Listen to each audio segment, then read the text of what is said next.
It was an eye-opener. It was traumatic. There's no doubt about that. Albuquerque's Westside Emergency Housing Center has had complaints of problems in the past, but none like the one you're about to hear tonight. Target 7's John Cardinelli shows us how one man's experience at the shelter almost cost him his life. That's right. The man claims his traumatic experience involved a security guard who was working at the shelter. Instead of protecting those living at the center, it's alleged the guard assaulted him with a deadly weapon.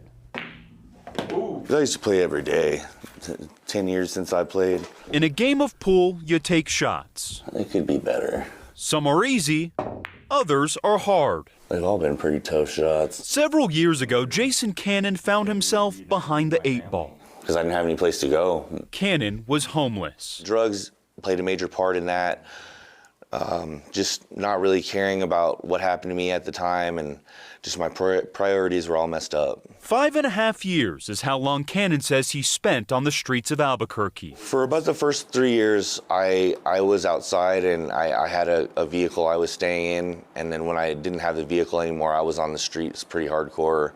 But for the last 2.5 years, I stayed at the shelter. That shelter, the city's Westside Emergency Housing Center. I saw a lot of fights, a lot of stealing, a lot of drug overdoses, especially with heroin and fentanyl. I saw at least 6 people die due to that alone. It's just a really rough place to try and be yourself. But according to Cannon, there were also problems with those working at the center. A lot of the staff members there would kind of like belittle you, treat you like you didn't matter. Cannon says the treatment by staff reached a new level on June 20th, 2021, when he says a security guard threatened him with a knife, which eventually led to an altercation. Where he ended up stabbing me 3 times in the back and once in the back of the leg. Following the stabbing, Cannon says those working at the center wouldn't call an ambulance or the police. I had to call the ambulance and the police myself. And it took about 45 minutes for them to show up, long enough for me to almost pass out from loss of blood. Once at the hospital, Cannon was taken into emergency surgery.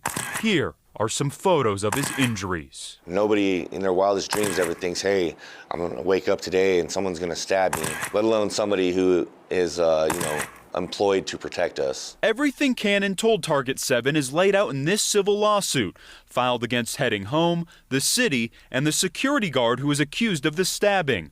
Attorney Frank Davis filed the suit. My initial thoughts were complete shock. This is not something you would expect to happen at a government building, let alone a homeless shelter. It's my goodness. But what happened following the incident is also shocking to Davis. Unfortunately, I don't think this was given the attention it deserved, because you are dealing with a homeless individual who is at risk and who probably doesn't matter to a lot of other people. Following the incident, Cannon says he filed this police report. The police never contacted me again after I filed the police report. A court record search showed the security guard was never charged with the stabbing and didn't have a prior record.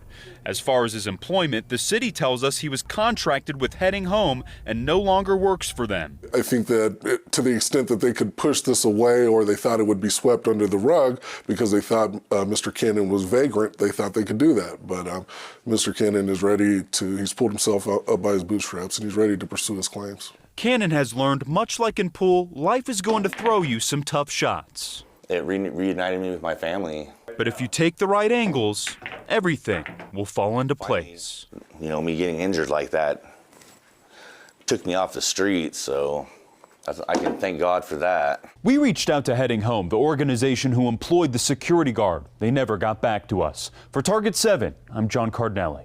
According to a police report obtained by Target 7, the guard claimed Cannon attacked him, and officers said they were going to charge Cannon with battery, but that has not happened.